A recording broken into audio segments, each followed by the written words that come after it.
Vous savez, je viens d'apprendre qu'en 2020, Facebook et YouTube seront payants. Poisson d'avril. Aujourd'hui, on est le 1er avril. Et c'est l'un des rares jours où toutes les informations que nous recevons sont analysées avant d'être partagées. Parce que le 1er avril, c'est la journée de tous les canulars. Il n'y a que ce jour où nous prenons la peine de décortiquer et d'analyser toutes les informations que nous recevons avant de les partager. Alors que ceci devrait être normalement un réflexe de tous les jours. Nous sommes devenus malheureusement un peu trop crédules. Avant, c'était toutes les informations qui étaient reçues à la télévision, qui étaient crues. Maintenant, ce sont toutes les informations qui sont véhiculées sur les réseaux sociaux et sur Google que nous croyons. Nous sommes presque tous victimes de fake news. J'en ai même été victime.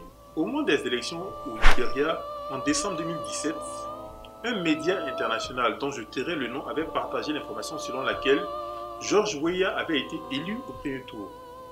Me fiant à ce média, j'ai également partagé l'information. Mais je me suis rendu compte plus tard qu'il n'était simplement qualifié que pour le second tour. Même si par la suite il a remporté les élections, il n'en demeure pas moins que c'était une fake news. Depuis lors, chaque fois que je reçois une information, même d'un média international, je prends la peine de diversifier mes sources d'informations avant de pouvoir partager l'information que je reçois. Avec le Web 2.0, nous recevons chaque jour un flux d'informations que nous avons d'abord du mal à consommer, à plus forte raison à analyser avant de les partager.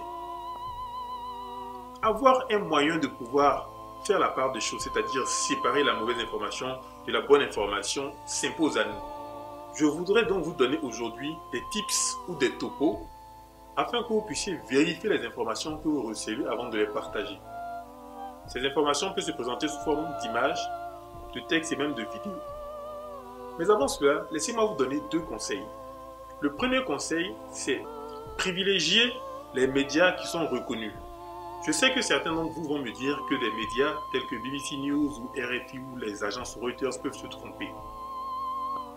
Mais une chose que vous devez savoir, c'est que lorsque ces médias se rendent compte de leurs erreurs, elles rectifient l'information ou retirent la mauvaise information. Parce que leur business model est basé sur l'information. Elles ne peuvent donc pas se tirer une balle dans le pied. Alors que des sites comme lepouvoirmondial.com ou Info contre Info ne jouent pas leur crédibilité. Et on ne sait même pas quelles sont les personnes qui sont derrière ces sites internet. Ces sites-là peuvent vous donner des informations qui sont totalement fausses et ça ne les engage en rien du tout. Le deuxième conseil que je puis vous donner, c'est If something seems too good to be true, it probably is. Ce qui signifie que si une information vous paraît trop belle pour être vraie, il y a de fortes chances que cette information ne soit pas vraie. Sans plus tarder, passons aux outils que je vais vous présenter. Comme premier outil, nous pouvons parler tout d'abord de InVid. InVid qui signifie In Video Veritas. C'est un outil de vérification de la fiabilité et de l'exactitude des vidéos propagées sur les réseaux sociaux.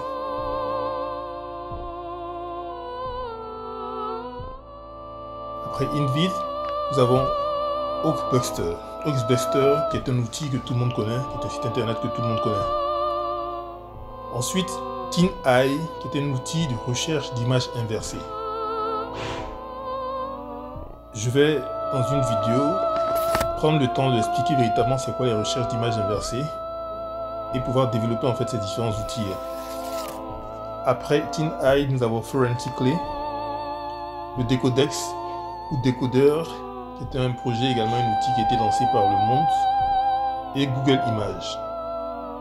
Maintenant que vous avez les outils pour votre autodéfense intellectuelle et pour vérifier l'information, j'espère que vous en ferez bon usage. Et sur ce, ciao!